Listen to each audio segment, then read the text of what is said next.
Christelle Akoussa qui réalise cette émission. En tout cas, encore une fois, bonjour à tous et merci de votre fidélité à ce programme. Dans quelques instants, Valène est déjà là. Le temps qu'Hassan place tout ce qu'il faut pour l'installer. Je rappelle qu'on parlera avec Valène Guédé du rôle des paroles dans la musique. Pourquoi? Parce que simplement, depuis la Côte d'Ivoire est connue pour ses beaux textes, nous avons des chanteurs et des artistes du nom d'Ernesto, de Louga François, Cyril Simplice, dans cette génération qui est toujours un peu présente, Chantal Taïba, on a eu Sorongana, génération passée, à la Thérèse passée, Sorongana, Sombil présente, on a toujours eu des textes qui parlaient des mots de la société, des textes remplis d'enseignements pour réveiller la conscience collective. Et aujourd'hui, force est de constater que cet avantage qu'avait notre musique a disparu. Pourquoi? Est-ce la saison qu'il demande? Peut-on revenir à dire des choses vraies, des choses qui touchent dans une chanson et qu'elles connaissent un succès commercial? Je pense que c'est cela aussi important. Nous en parlons avec Valène Guédé. Bonjour Valène. Bonjour Christelle. Ça va bien? Ouais, très bien. Bien réveillé? Oui. Bien dormi? Bien dormi. Surtout qu'on va parler des paroles, mais j'ai un peu cogité là-dessus. Et vous êtes un parolier, vous? Oui, mes chansons que je chantais, c'est moi-même qui ai écrit les paroles. Et aussi, j'ai écrit des textes aussi pour des chanteurs aussi. Il y a David Taverot qui a interprété un de mes textes. Voilà quoi. Et puis, entre-temps aussi, j'ai écrit près de 5 textes chantés par Baïs Pinto, Chantal Taïba, Noël Douré, Justin Stanislas, Père à son âme, Amédée Pierre et tout ça. Donc vous êtes là justement à dessein. C'était juste pour éclairer la lanterne de téléspectateurs. Je pense que tout auteur, compositeur, obligatoirement doit écrire parce que quand on porte le pseudonyme d'auteur, c'est que parce qu'on écrit des textes. Voilà. Alors, Valène, quelle est l'importance des paroles? Que représentent les paroles dans une chanson? Je dois dire que les paroles, que ce soit chez nous ou en Occident, les paroles occupent une place prépondérante.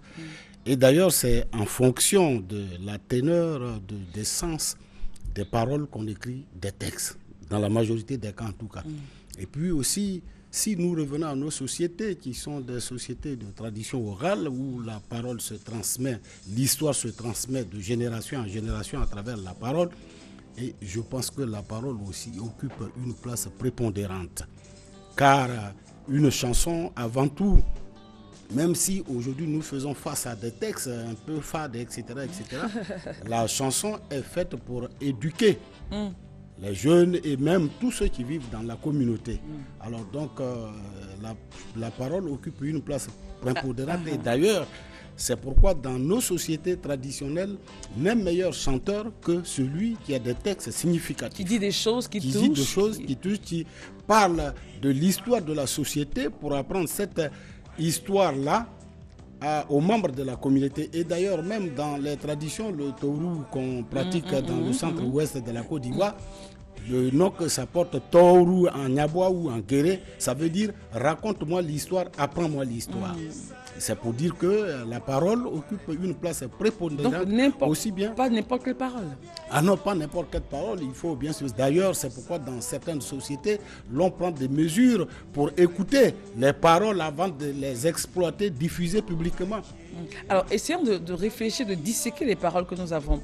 Là, nous avons Ernesto. Oui, Ernesto Djedje, là, il nous chante. C'est Niaye. Voilà, c'est Niaye. Grâce à ma mère. Et il dit qu'à cause de ces choses, on peut rajouter, on peut raconter, colporter de nouvelles sur lui, mais sa mère, grâce à sa mère, il rétablira toujours la vérité, la réalité. Donc on a un texte fort qui rend hommage à. Ah oui, à sa mère. D'ailleurs, l'éducation que nous avons, vous savez que la première nourriture spirituelle, notre sensibilité, c'est la femme qui développe notre sensibilité. Donc, il parle de sa mère qui lui a donné une éducation. Et cette mère-là, il dit que si on colporte des fausses nouvelles, sa mère viendra toujours pour rétablir la réalité des faits. Et d'ailleurs, il dit que le soleil couchant ne brille pas par hasard. J'entends quelques paroles. Et Djedje, il est très poète, mais je crois que ce côté de Djedje, personne ne l'a connu parce qu'on était braqué sur les gestuels du Ziglibiti. Mais la profondeur des textes, alors qu'il est très profond, Ernesto Djedje. Alors, nous avons Ernesto, nous avons aussi Louga François. Alors, cette génération-là travaillait les textes, réfléchissait aux paroles. Qu'est-ce que je vais dire? Qu'est-ce que je vais vendre? Qu'est-ce que je sens? Oui, absolument. Parce que, vous savez, les textes, hein, c'est vrai.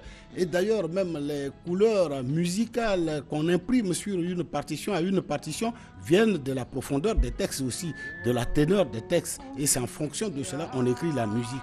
Et je pense que les messieurs comme les Louga, comme Ernesto Djedje, comme Amédée, les Jimmy Hyacinthe, etc., toute cette génération-là, ils ont des textes forts. Alors, appuyons-nous sur Louga qu'on entend, c'est Kouglisia. Ah oui, Kouglisia, c'est... Voilà, il parle de l'oiseau, de porteur de malheur, je dirais, on dit mauvais augure, mais je dirais porteur de malheur. Mais pourquoi justement une artiste chante un texte où on parle de malheur? Parce que peut-être pour nous qui ne comprenons pas le texte, vous allez nous éclairer. Oui, mais je pense que l'artiste, en tant que témoin des faits qui passent dans la société, il prend tous les faits qui passent, qui touchent des personnes directement ou indirectement pour les chanter. Et je crois dans ce cas, dans la chanson que nous écoutons actuellement, c'est une chanson qui a été écrite par Feu Mimi Bass, qu'il a dédiée à sa mère, à sa sœur qui s'appelle Moussa Akele. Et il dit que l'oiseau de malheur est venu prendre tous ses parents et la seule sœur qui lui restait, Moussa Akele, a été emportée par cet oiseau-là. On comprend bien l'environnement voilà, du texte. Et que son village, autour de son village, il n'y a que des sépultures. Donc voilà, et vous savez ça fait froid dans le dos hein, quand même. Comment? Ça donne froid dans le dos quand même ce texte. Mais oui, et c'est la réalité. Je crois que la mort, les artistes ils subliment souvent la mort aussi, parce que on dit souvent quand on meurt, on va dans un autre monde. Donc s'il y a un autre monde, il y a des gens pour nous accueillir. Et on chante des paroles en direction de ces personnes-là qui sont là-bas pour accueillir celles ou ceux qui vont dans ce monde-là. D'accord. Alors, Mimi Bass a composé donc cette chanson et l'a donnée à Louga. Celui qui compose la chanson, les textes d'une chanson, vous en composez, et il se dit quoi? Tel artiste peut mieux rendre et peut mieux faire vibrer les paroles de ce texte-là? Ah oui, bien sûr. Je crois que Mimi Bass lui-même, il a chanté ce texte-là. Mais quand François Louga, qui est un très grand interprète et qui rentre souvent dans les cordes des mélodies pour voir les sensations qu'il y a dans les cordes de la mélodie, pour voir tout ce qu'il y a comme sensation, et Louga, avec sa tessiture vocale, est venu chanter cette chanson-là pour la rendre comme elle est, pour l'articuler et donner, si vous voulez, une résonance qui sied à cette mélodie. Et Louga, je pense qu'en Côte d'Ivoire, c'est l'un des meilleurs interprètes. Vous écrivez une parole, vous donnez ça à François Louga, il rentre quand vous chantez vous-même, auteur, on ne sent pas, mais lorsque l'interprète Louga François le fait, bien sûr, ça donne une autre connotation. Oui, mais vous savez que, aujourd'hui en Côte d'Ivoire, tout le monde veut être auteur, compositeur, en même temps guitariste, interprète, et souvent même... Il y a des corps de métier. Ah oui, on enlève les pianos sur les scènes, tout ça, mais dans ce métier-là, chacun a une fonction. En France, un monsieur comme Johnny Hallyday, il n'a jamais écrit un texte lui-même. Il a des auteurs qui écrivent des textes pour lui donner... Et lui, il les chante. Pareil pour Michel Sardou aussi. Et je crois qu'il faudrait qu'on arrive en Côte d'Ivoire à cela. Parce qu'il y a quelqu'un qui a une... Est-ce qu'il y en a justement des auteurs connus? Oui, il y a des auteurs. Mais souvent, quand ils donnent des textes aussi, il y a certains chanteurs qui disent, écoute, je te donne une paire de chaussures et puis ça s'arrête là. Ils ne déclarent pas ces auteurs-là aussi. Je crois qu'il faut... Il y a un travail à faire. Ah oui, il faut sensibiliser les gens pour qu'il y ait des gens qui écrivent des textes et des gens aussi pour les chanter. Voilà. Pour respecter vraiment les différents corps. Mais en même temps, c'est pas mauvais si un auteur est aussi... Ah oui, mais bien sûr, on peut être à la fois auteur, compositeur, interprète. Oui, bien sûr. Mais je pense qu'il faut, comme ça se fait en Europe, on a de très bons paroliers ici, en Afrique, en Côte d'Ivoire. Il faudrait souvent, quand on veut parler de l'amour qu'on a envers une femme, ou bien si on veut parler de tel sujet de la vie, il y a des gens, il faut leur donner ces sujets-là. Ils peuvent mieux les développer par rapport à vous-même et puis vous les chantez. Alors, instruisez-nous aussi sur le texte Atobwani chanté par Siri Simplice. Oui, ben Seri Bailly rend hommage au Seri président Bailly. de la... Je dis, excusez-moi, le professeur, bon, je lui dis, je connais Seri Bailly, un grand professeur. On lui dit bonjour, je voilà. suis sûr qu'il est en train de nous écouter, je lui dis bonjour. Et Seri Simplice, je crois que là, il rend hommage au président de la République, père à son âme, Félix Houphouët-Boigny, pour les actes qu'il a posés, pour le développement qu'il a apporté à la Côte d'Ivoire, la paix, à la nation. Le président, il a lutté pour la paix en Côte d'Ivoire ici, et c'est ce que Seri Simplice chante à travers cette chanson. Donc, il rend hommage au bâtisseur, au premier bâtisseur de la Côte d'Ivoire. Alors, principalement sur cette chanson de Seri Simplice, on se rend compte que les paroles ne vont pas sans une belle mélodie, sans une belle orchestration. Ah oui, mais bien sûr, oui. Sinon, si vous chantez, vous dites de bonnes choses, mais c'est mal chanté, mal interprété, évidemment. Bien sûr. Et d'ailleurs, je crois que c'est ce qui a valu au groupe Espoir 2000 de reprendre cette chanson-là, mais en l'actualisant, en disant, en modernisant un peu, voilà. Mais la base est bonne. Ah, très bien, oui, c'est du gbegbe ça. Et c'est sa spécialité. La spécialité de Seri Simplice, je crois que c'est un des artistes qui fait et qui continue de faire la promotion de nos arts tirés de nos traditions musicales. Alors, les paroles chantées. Quand on voit un peu le refrain de cette chanson, on est vraiment dans le terroir là. Surtout les terminaisons des phrases. Absolument. Voilà. Oui, Christophe va monter juste un peu le son pour... voilà. On va écouter les terminaisons. Là, on se retrouve sous le fromager là, directement à Gaïouan. Alors donc la façon de donner le texte aussi est importante. Ah oui, et puis il faut dire que Seri Simplice, il a un très beau timbre vocal aussi. Mais là, la voix est doublée, sa voix est doublée ou pas? Oui. Elle est doublée? Oui, bien sûr. Et Seri Simplice, si vous voulez, sa voix est à la limite de la voix de l'homme et de la femme. C'est médium. Ah oui, et c'est très expressif son timbre vocal. Dans le genre alto, non? Non, là, il est ténor. Ténor, mi-ténor, mi-ténor, mi-alto. Oui, entre les deux. Et il y a des gens comme ça, et d'ailleurs, ces couleurs de voix là, on retrouve ça en pays d'Ida aussi, à Ivo, à Lakota. C'est particulier à cette région. Ah oui, vous savez que la voix, c'est très important. Là où on est dans un environnement qui développe aussi les cordes vocales, c'est très important. Et quel environnement? Si vous êtes né dans une région à forêt dense, et ça va agir sur vos cordes vocales aussi. Oui, très important. Et puis aussi, si vous savez qu'à l'opéra, on prenait des femmes corpulentes, mais bien elles sont corpulentes, mais elles avaient des voix très aiguës aussi. Alors donc il y a tout ça, l'environnement joue et la formation. La constitution physique même aussi, ça agit sur les cordes vocales. Pour l'auteur, pour rendre le texte vivant et le texte fort, il faut une voix. Absolument. Et donc je cherche sur l'échiquier qui peut rendre mon texte vivant. Absolument. Et là, Seri Simplice, s'il n'avait pas chanté cette chanson, est-ce que vous pensez que Louga aurait aussi donné une autre couleur à ce texte-là? Ah oui, mais absolument, bien sûr. Même l'Espoir 2000 a donné une autre couleur à cette chanson-là. Bon, Seri, il est du pays avec, si vous voulez, les intonations, les accents, et terminaisons, comme si on pleurait et tout ça. Voilà, et que quand les jeunes ont chanté aussi, ils ont chanté ça à leur manière aussi, ça donnait aussi un autre charme aussi. D'accord. Alors, on s'intéresse maintenant, on part en Pays Baoulé, avec Alla Thérèse. Oui, mais Alla Thérèse, c'est la cantatrice et je pense que c'est... D'ailleurs, elle a été décorée, elle le mérite parce qu'elle a révalorisé la musique du terroir baoulé. Et puis, souvent, ce qui me plaît sur elle, d'ailleurs, j'ai écrit sur elle, c'est quand elle danse ses mouvements de dans votre livre, j'ai vu. Oui, qu'elle fait tout ça. Et puis, je crois que... Mais elle est plus parolière. Ah oui. Parce que la parole est mise en avant pour l'instrument. Oui, vous savez que dans les traditions, c'est la voix d'abord.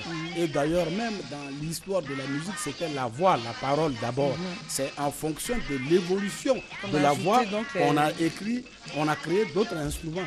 Donc la voix, elle est très importante. Et la parole aussi. Donc une dame comme Alla Thérèse, elle chante la tradition d'Orlé, mais elle parle du président Houphouët-Boigny qu'elle a chanté dans la plupart des chansons. Il revient de manière... Les deux sont bien sûr de Yamoussoukro, ce n'est pas pour cela. Mais Elle a chanté pour les actes de bienfaisance qu'il a posé pour toute la Côte d'Ivoire. Voilà. Est-ce que dans le Peggy Baoulé, elle est la seule à avoir développé ce genre musical, c'est-à-dire mettre toujours en avant oui, mais la voix d'abord. Il y a Kodo Kwaku aussi, il y a ces chanteurs traditionnels-là mettent en avant la voix. Oui, c'est vrai. Ah, oui. Que ce soit avec la guitare à 3 cordes ou avec l'accordéon.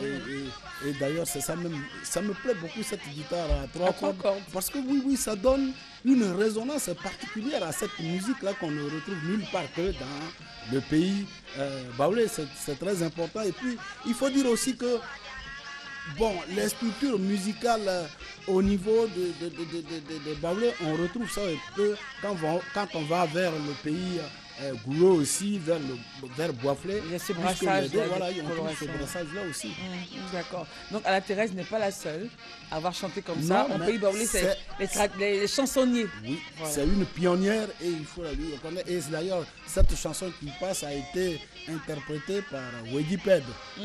Avec son aloukou pop, il a donné aussi une coloration, une résonance à cette chanson aussi. Alors, je ne sais pas si on a même demandé, parce que moi, c'est mon coup de cœur, cette chanson est atemporelle, Jess Sabi Peter One. Si on l'a pas, à ce moment-là, on va faire aller sur Yanré Jimmy Zaï avant de faire le pont avec M. Koupon-Yoleba que je vous présente. Vous connaissez? Oui, bien sûr, on se connaît très bien. C'est un parent, on se connaît. C'est pas vrai? Oui, mais bien sûr. Ah bon? On se connaît très bien. Qui est parent? Enfin, c'est quoi le lien de parenté? Non, d'abord, nos villages sont proches. Ouais. Ça, c'est déjà un. Okay. Donc, il y a des connexions. En Afrique, c'est la même famille. Hein? Ouais. Ah d'accord. Alors, Yanré Jimmy Zaï. Voici un autre, mais malheureusement qui n'est pas resté longtemps, mais qui avait des textes forts et dont la voix, je ne dirais pas qu'elle ressemble un peu à Cyril Simplice, mais qui a sa particularité quand même. Oui, mais coloration, colorée. Je crois que Yanré Jimmy, pour parler de lui, il faut aller dans la musique des Tourou. Son oncle, Sorolu Gabriel, était un grand chanteur dans la région d'Issia. Et quand on écoute l'écriture musicale de Yanré Jimmy, on trouve la manière de chanter, la tenue du discours lyrique du Tourou, tel que le Tourou l'était. Et en même temps, la chanson que nous écoutons, Zaï, il fut un grand chanteur dans la région d'Issia. Il chante quelqu'un. Oui, danseur aussi, masse, et détenteur des puissances maléfiques. Et c'est de lui que Yanré Jimmy parle. Zaï, qui a-t-il? Est-ce à cause de ta sorcellerie? Et les chœurs répondent, non, chantez, l'eau chaude ne brûle pas la maison. Et puis il dit à Zaï que ce n'est pas pour rien qu'il est venu lui à la chanson, mais avant qu'il ne vienne, sa mère qui survole les cieux comme l'aigle, et que sa mère a ingurgité la chair de l'aigle. On revient avec la chair de l'aigle tout à l'heure, on part à la pub, hein, mon Dieu, ça donne froid tout ça.